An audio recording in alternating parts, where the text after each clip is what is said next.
So, hello everyone. So, today I am going to talk to Florence. I'm just gonna get her into the room here. Hello everyone. Here. And we're gonna have a chat, which I think you'll find very inspiring. Let me see if I can get her on. Hey, hello. Here you are. Hello. Hey. Hello. Yay. How are you doing? I'm good. How are you doing? I'm all right, thanks. I'm good. You were so quick. I sort of thought that I might have to sort of chit chat a bit in case you couldn't find me, but no chance of that. So yeah, so I just said as you were coming on that you were going to come on and we were going to talk, and I think that many people will find hearing about you and your story really inspiring for those who are learning Swedish. Oh, well, thank you. And I think they'll also find it inspiring to hear about what you do too. So we're going to weave that in. So what you've done to help people learn Swedish. So absolutely. Our stories are interwoven actually in a certain way. Yes, they are, aren't they? Absolutely. So I was just thinking back, and I meant to check this before we came on live, but I didn't because I didn't have time. But when did you start as a student with me or with us? Was it 2 years ago? Was it? Yes, it was. Yes. So September 2020, in the old days of the pandemic, I came to London and I planned to stay in London for 5 to 6 months. So I Googled Swedes, UK. And so I came up with Swedish Made Easy. I was like, oh, look, there's an online language school. Okay, it obviously didn't matter that you and Daniel are in the UK, but it was nice. It was like, oh, we're in the same time zone. So that's how it started. Yeah, absolutely. So I wanted you to kind of tell the biggest story, but I just thought I'd mention first as well that obviously this live we're going to be doing in English, and then in 6 hours time we're going to do pretty much the same thing but all in Swedish.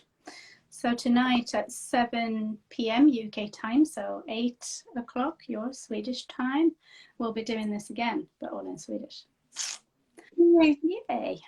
So yeah, why don't you kind of introduce yourself a bit more and tell us share about kind of your background and what you've been doing, and then how on earth you came up with a brilliant idea that you were going to learn Swedish. So I was born, I'm an American, obviously. I was born 1962. And I have to say that in junior high school and high school, my absolute worst subjects were languages. Like I hated it. I took Latin, I took Spanish, and I hated it. And I was so bad at it. I got really bad grades. So, and then I'm flashing way forward here. 1990 to 95, I moved to Crete. And so I learned Crete. I learned Greek. But it was a very slow and painful process. And I started and stopped many, many times until finally it took me about a year when I realized, okay, I need to be able to speak to people here.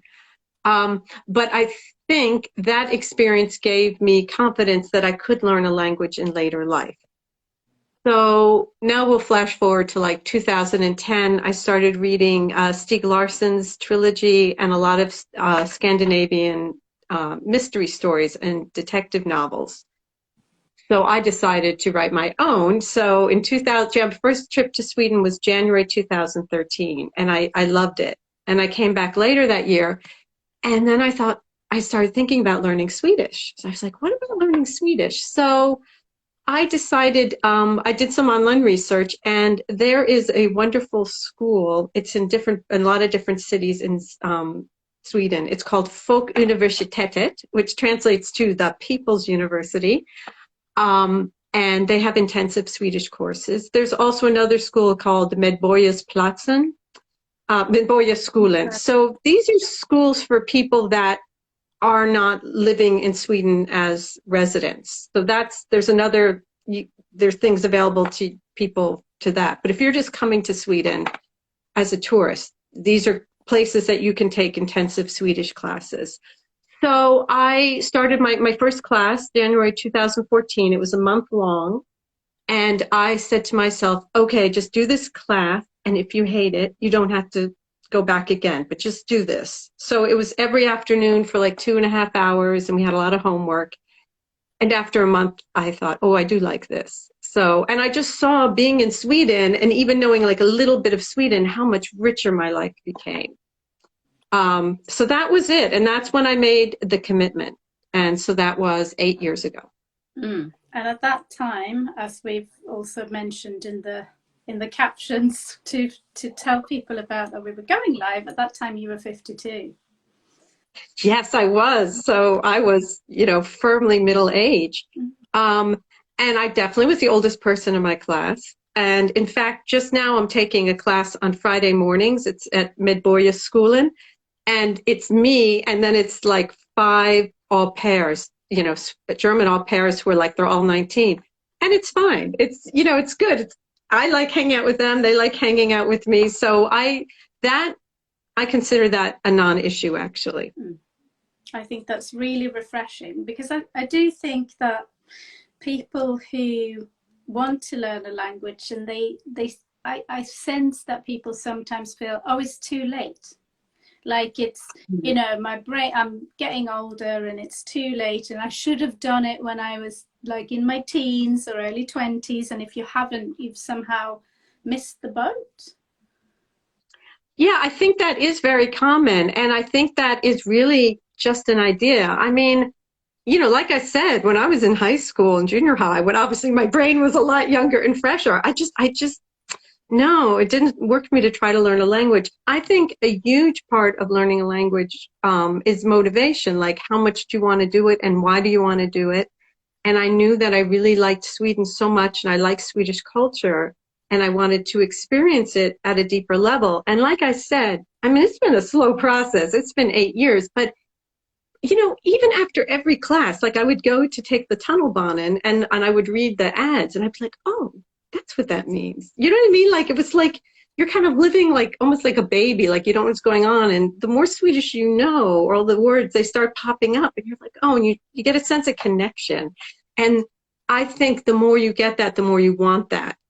And so it becomes kind of fun, actually. It not kind of fun. It really is fun, and you see the results pretty immediately. Mm. So here's another thing, just the thought that I had when you mentioned that, you noticed the connections, and you noticed when you started learning a bit more, because I also feel that another bit of a myth, I would say, about Sweden is that everyone speaks so perfect English that you don't have to learn Swedish. Like there's no point. And my response to that is always like, yes, we are good English speakers. Of course, we study English from the age of like 8 or 9. And now with social media and the internet and that kind of thing, a lot of people, of course, know a lot of English, but not everyone, and not everyone is comfortable speaking English, and it isn't our native tongue, even though we understand it. So I'd be interested to hear about your thoughts on that, because I do think that there are some people, well, I see kind of comments sometimes, and it's like, oh, there's no point, just use English, everyone's fine. I've heard that a lot too, and to a certain extent that's true, but I think that the problem with that, or just the reality of that, is that then you really kind of stay on the surface of the culture, because the fact is it's Sweden, so most things happen in Swedish, and a lot of the really interesting things happen in Swedish. So I'm thinking in terms of things to go to, like lectures or theater, film. They have undertext, but also I'm thinking about like cultural references and things like that, and humor. I mean, I love Swedish humor. It's kind of like British humor, in my opinion. Like, it's very dry, but it's very special. And so, I mean, it's just such a rich world that I think it's worth it. And like I said, the more you do that, and the more you're like, oh, I get what they mean by that, it's that you kind of want more of it. So I mean, what the thing I really do sympathize with a lot of people that come here is that, okay, so they come here, they get a job at an international company, and they're speaking English all day. But then when they have the fika breaks, the Swedish people are speaking Swedish. Because, you know, it's, as we get tired, as I can get tired speaking Swedish all day, Swedish people get tired speaking English. And so when they're together, they want to speak Swedish. And also, like if like you're having dinner with a bunch of people, there might be Swedish people, they know English, but to talk about like in depth about certain subjects in Swedish, it's in English, they're not comfortable with it. Absolutely. So absolutely. So I'm interested in, so kind of going back to your story and sort of how it started with Stig Larsson, and then a bit of an interest, and then you came to Sweden and you were like, yes, this is something that I want to pursue. I mean, because you've now taken the kind of, there's a leap, I think, from kind of dabbling a bit and being able to understand some ads and being able to order a drink or, you know, have a brief conversation, but you've gone much deeper into Swedish. Could you tell us a little bit more about kind of how that came about? Is it just the case that you just wanted more and more and more and more, or how has that kind of been for you? well, I think it is that I wanted more, and that I did feel a sense of commitment. I felt like, okay, I'm going to do this. And then the more Swedish I knew, the more access I had to certain things like videos and films. And one thing that was like a total game changer for me was SVT Play. And so for I mean, it doesn't matter if you're in Sweden or not. In Sweden, you get all of the shows, but outside of Sweden, it's totally free. And there's so many shows that are available. It's everything from, you know, detective series to the news to documentaries. But the thing is that you can turn this little thing on and you get the undertext in Swedish. So you can listen and you can read at the same time. So I did a lot of that when I wasn't in Sweden. So one thing I think I should mention is that I don't live in Sweden full time, and I actually never have. So there's sort of my experience of learning Swedish when I'm in Sweden, which is wonderful. It's like total immersion. I try to take a lot of classes. I try to go to different like lectures and theater and stuff. But then there's learning Swedish outside of Sweden. And I think a lot of your students have that experience. And so it's really, really important to have access to, you know, Swedish material. So I really recommend SVT Play because, you know, it's fun. There's a lot of great programs. So, yeah, so it did just kind of build on itself. And I do think it is a commitment. Or just something you just to want. Like you have a motivation. Some people, it's like, well, I want to get a job in Sweden. I have a Swedish partner. I want to be able to talk to their grandmother.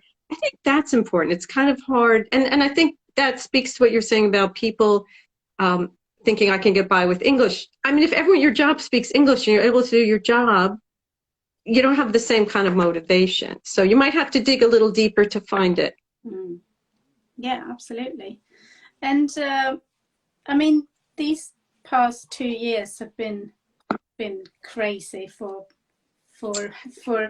a big obvious reason that we all know why. And of course, right now it's another new kind of terrifying situation happening. But I was thinking about your journey kind of during the past 2 years and what you've been doing in terms of your relationship to Swedish and your new book and how you've kind of traveled and where you are now. Do you want to just kind of share a bit about what the past 2 years have been like for you and your Swedish? Sure. I mean, the thing that was painful but interesting for me was that as an American tourist who had no official connection to Sweden, I was not allowed to come into Sweden for 379 days. I was in exile. So, and that's the longest I've been away from Sweden since I started coming here. So two things happened. One was that like everybody else, I just started going deeper and, you know, doing things online, and then was just so amazed by how many things are available online. like for instance, Swedish Made Easy. So Annalise being very modest, but she has been running an online language school like before anybody even thought about online teaching. So, but the thing I liked about that is there were different things to do. Like there's a Språk Cafe, you know, meeting once a week online and talking to people, and then private lessons, and also individual classes. So I just sort of kind of crafted my own like kind of little school. So I worked mostly with you guys. I think I did take one or two other online courses. And the other thing that I did was I started looking more deeply into like where are there actually Swedes in the place where I am. So I spent a lot of that time when I was in exile in London, and London has tons and tons of Swedes. So I went to the Swedish church. I met real live Swedes, and I'm connected with the people there. That's been a great experience. And another thing is, and this is a tip for, it's for the ladies out there, SWEA, SWEA, Swedish Women's Educational Association. The thing what I thought it was for was Swedish female citizens outside of Sweden, but it's for like Swedish speaking women. And I was like, is it really okay? I'm an American. They were like, yeah, it's okay. And that's not speaking perfect Swedish women. So, so I connected with Swea in London. And so it's just been a great gift. So the thing is, Swedes are everywhere. And for various reasons, I had spent 2 months in Croatia. And so, another great tip, if you're on Facebook, there's so many, if you like put in like Svenska I, you know, Croatia, Swedes in Croatia, Swedes in Ireland, there's Swedes everywhere. And there's a lot of those Facebook groups. So I wrote this little thing. I was like, hey, I'm in Sweden, I'm in Croatia, I'm an American, I speak Swedish, just want to meet someone to have fika with. I got some interesting answers, but I also got this really nice couple, this Swedish couple. They were like, yeah, we'll go out for fika with you. So I think that's the thing. I think what I did before the pandemic was, mostly I was back in America, and I was just like, I was in touch with my Swedish friends, but I didn't actually try to like be part of the Swedish community outside of Sweden. And that has totally changed. And now I have much more, you know, with Swea and also with all these Facebook groups, it's a gold mine. Swedes are everywhere. Yeah, we seem to be. It's strange, isn't it? It's such a small country, but we do like to travel, I guess, and get about. So, yeah, but then when did you decide to write your book, your newest book? Because this is an interesting, I think, turn for you and your relationship to Swedish. Because previously, do you want to kind of talk a little bit about, because you've written some books before, but then what happened? Well, so basically, you know, so I'm almost 60 and I've been writing, you know, something or other really all my life. So when I started learning Swedish, I had this little idea in the back of my head. It's like, well, I'd like to write in Swedish one day. I mean, to have like a goal, like it just seemed like that's natural for me because I love working with language. And then it's like, well, what are you going to do with this language once you learn it? You know what I mean? So that was always like a little thought I had in the back of my mind. And I like to write. For me, that's fun. So, so that was always something that was in the back of my mind. But obviously, I was like, this is way in the future. So what I did I wouldn't even say to prepare for it, because I just did it because I wanted to. I started writing basically like a little diary every day, but just like a page or two. And my friend Louise, hi Louise, she's up in Umeå. She's German, but her Swedish is amazing. She did the same thing. We didn't even check with each other, but she started writing a diary. So I think what that did was, and again, I say diary, it's official, like a page, maybe half a page sometimes. But I started like thinking about my life and my own thoughts and my actions in Swedish.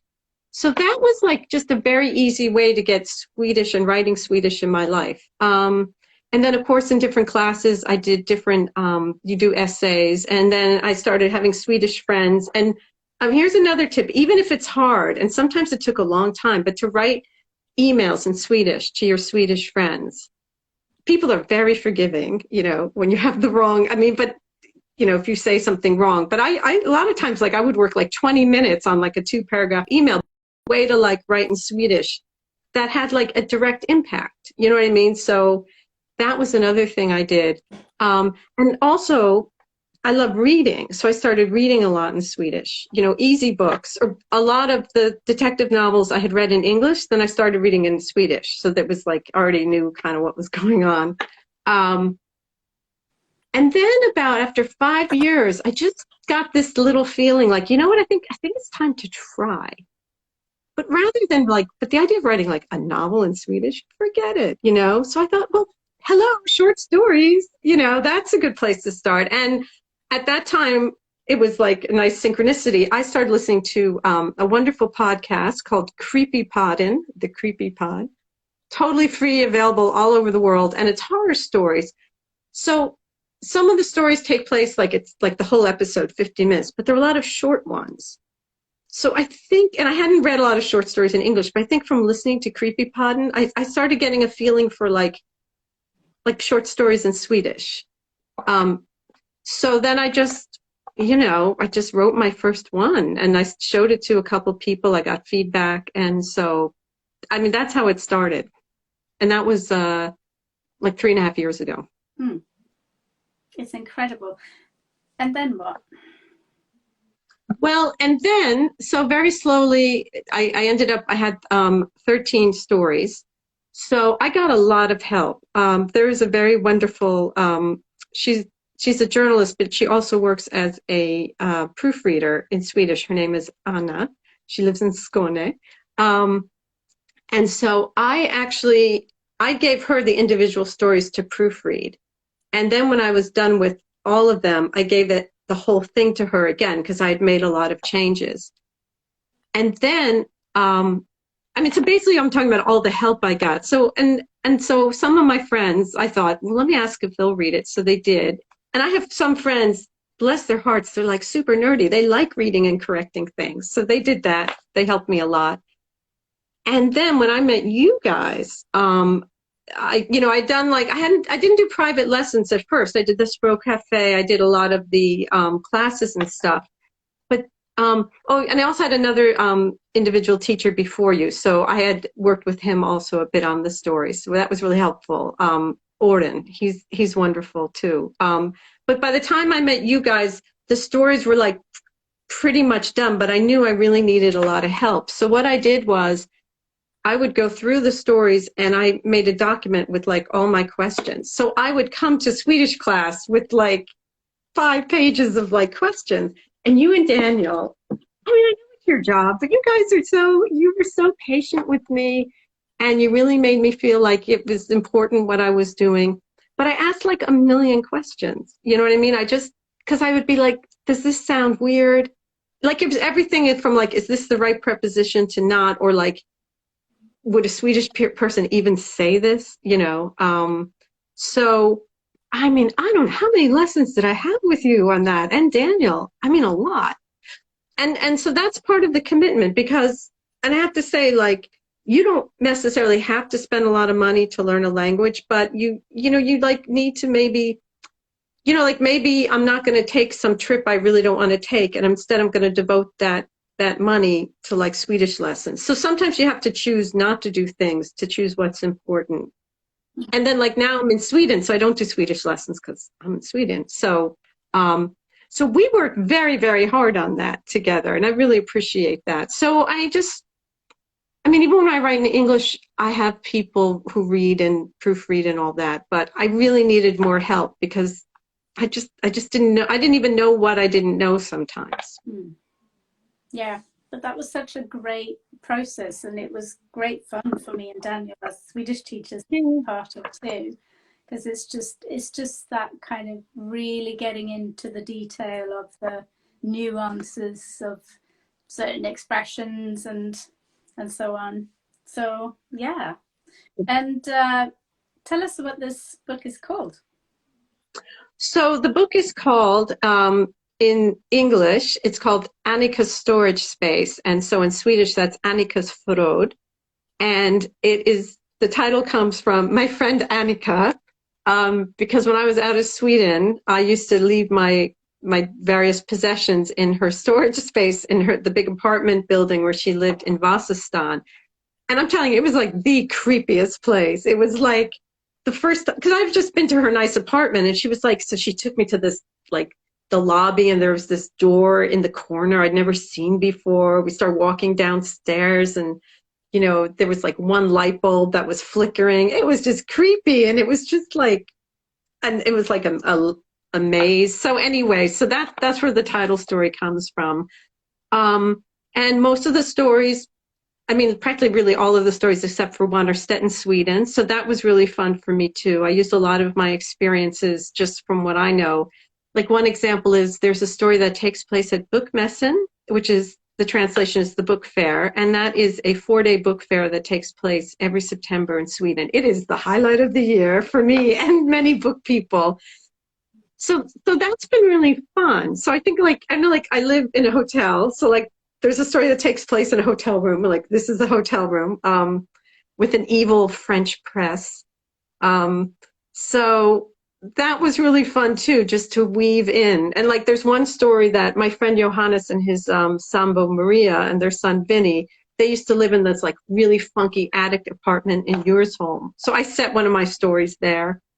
So it's been fun for me, like, without even thinking about it. When I read back, I was like, oh, there's all these little bits of my life in Stockholm. So really, it was fun. It was a lot of fun to write. And I should add that, you know, I've had a couple reviews, and you know, there's horror that's actually really kind of like violent, or like zombies and blood, and people like that, and that's fine. Clive Barker maybe is like that.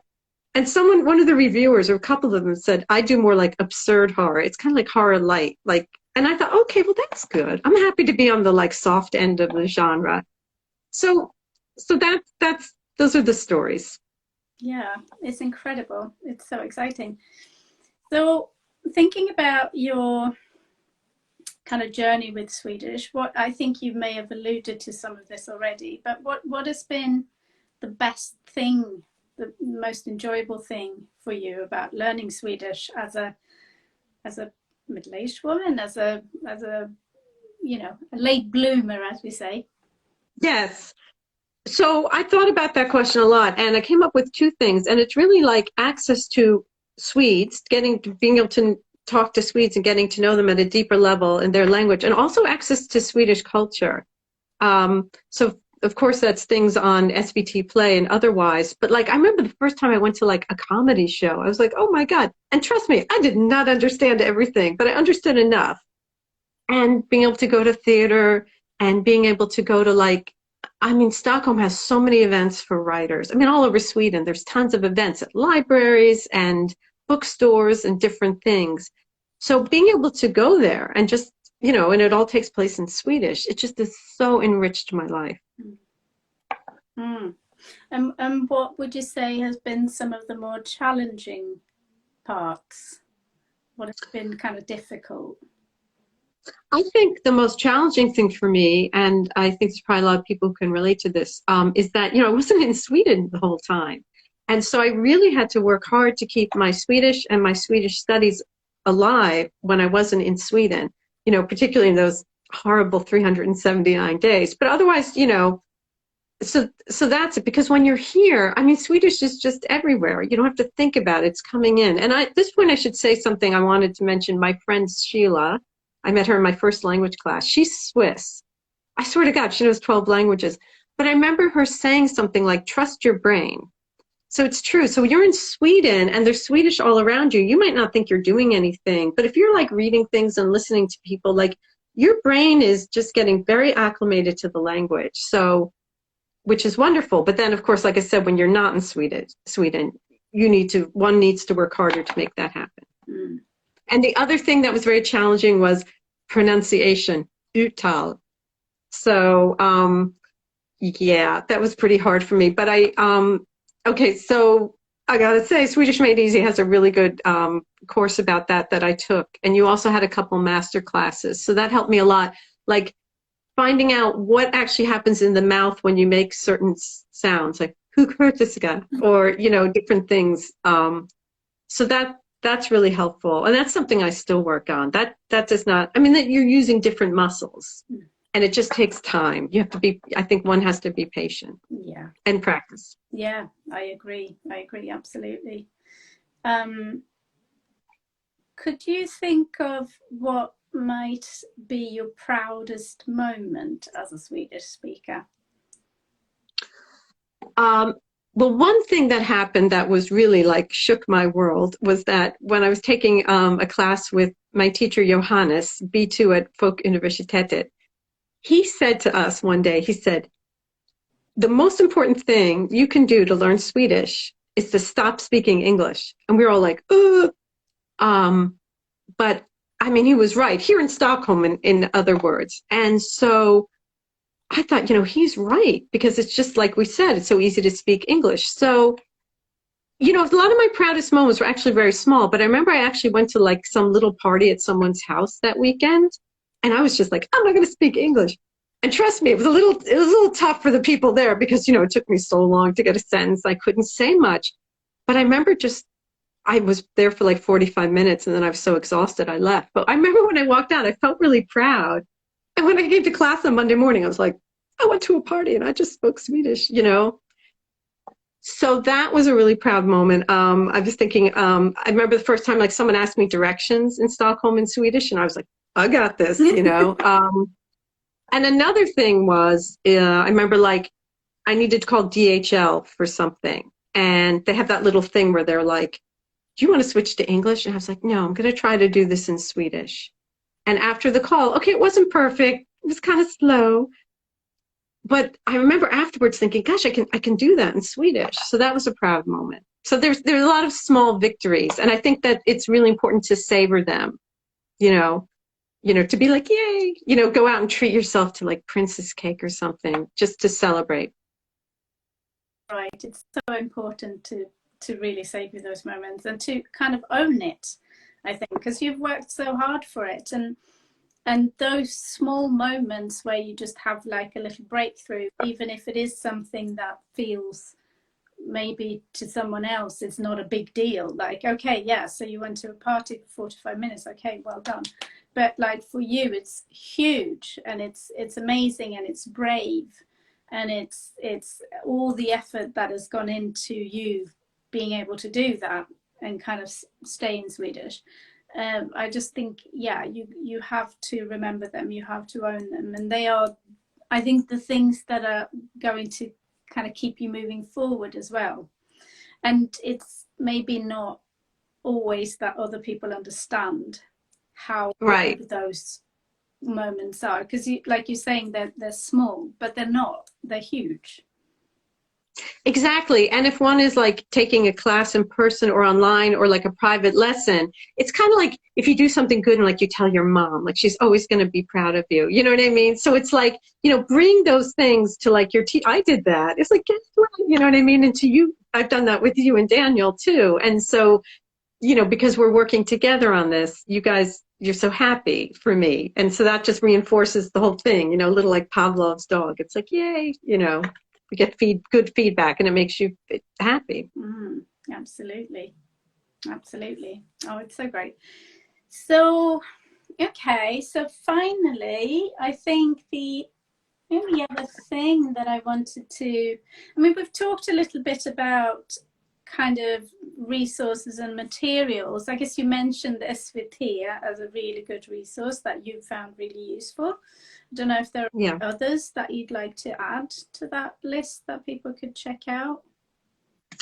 Well, I think, first of all, I would say like try everything, you know what I mean? And connect with like Swedish groups on Instagram and on Facebook and other things. And, sign yourself up for mailing lists and things like that. So things will be coming to you. But for me personally, definitely SVT. There's so many videos on YouTube. So test them. And if there's someone, you understand they're Swedish or you think they're funny, like, watch some of their videos. And in terms of books, well, I like your book, Annalie, Teach Yourself Complete Swedish. So that's really good. I actually did that later as kind of a review, and that was really helpful for me because that was like designed that you could do it yourself at home. So that was really good.